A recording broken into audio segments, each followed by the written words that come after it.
We have already carried out one experiment on determination of specific gravity using pycnometer. So this is pycnometer bottle, then it has got a cap, conical cap, and this is a cap which fits over the pycnometer. We have to take mass of pycnometer along with this conical cap and cap of this pycnometer. So we will be taking the mass. For this we are using a balance having maximum capacity of 3 kg and its least count is 0.1 gram. That is this mass is 518.9 gram. We will put some soil in it, approximately 150 to 200 gram soil is to be kept in this pycnometer bottle. So we will place around 150 to 200 gram of soil in it, wet soil, so that we will be in a position to find out its water content. The important thing in this particular experiment is that we must know the specific gravity of given soil. Then only we will be in a position to calculate the water content of given wet soil. So here I have put some soil in this pycnometer bottle.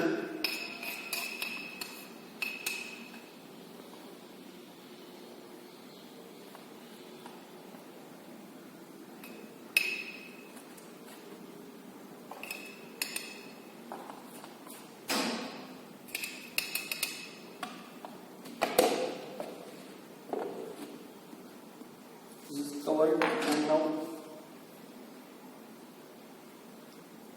we will take this mass with the cap. The mass is around 675 gram. Now next step is to fill this particular pycnometer bottle with water. So here we will be filling this with the help of water.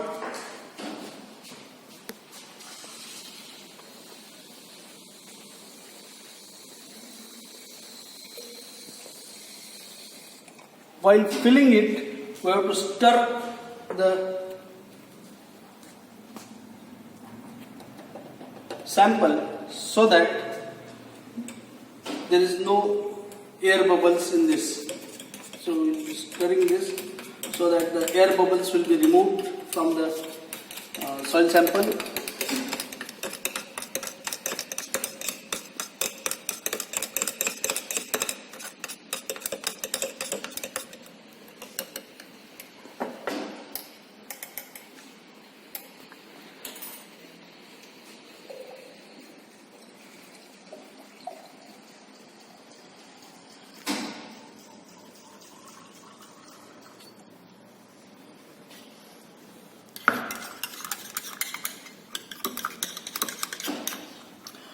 Precaution is to be taken to handle this pycnometer bottle very carefully, otherwise there is always chance that you may break the glass bottle, and then again you will have to start from again new experiment with the help of new pycnometer bottle.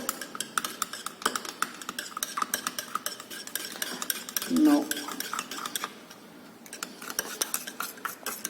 after stirring this continuously, we are ensuring that no air bubbles are in the soil sample, and we get the mass of pycnometer plus wet soil plus water.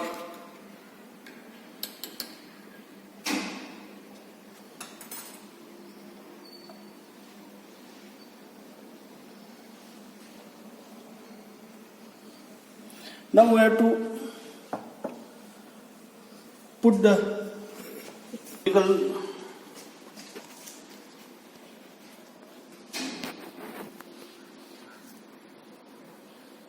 cap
Now this is completely filled, and we can take the mass of this pycnometer bottle with soil sample plus water.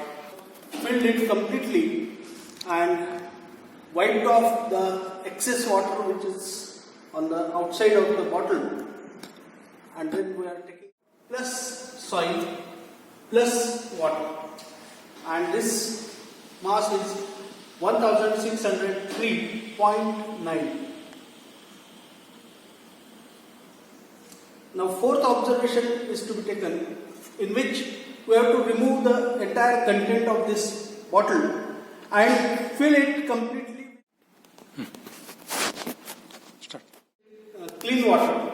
And now again we are weighing it. The water is filled up to top of this conical cap, and now this is 1536.4 gram.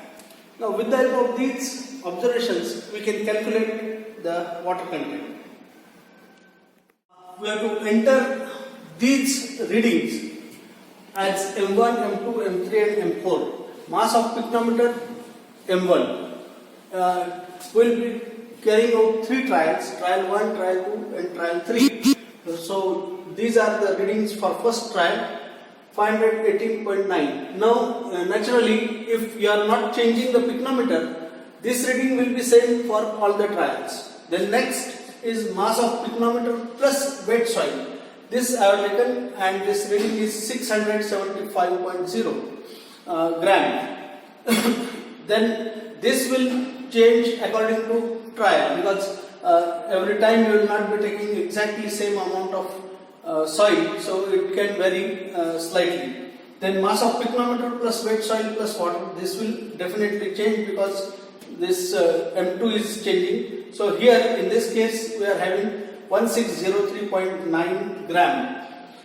And mass of pycnometer plus water M4, this is 1536.4. This will also not change because you are not changing the pycnometer, and the same pycnometer, if filled completely up to top of conical cap, it will have same mass. So these two readings will be same in all the trials. If pycnometer is not changed, only these two readings will be different in different trials. And then we can calculate water content with the help of these readings. So first we will calculate with the help of these readings. The formula used is water content W is equal to M2 minus M1 divided by M3 minus M4 multiplied by G minus 1 divided by G minus 1. Here we are considering G is equal to 2.65. We have to actually determine what is G. In first place we have to determine G, and then with the help of that particular value of G, we will be in a position to find out the say water content for that particular soil.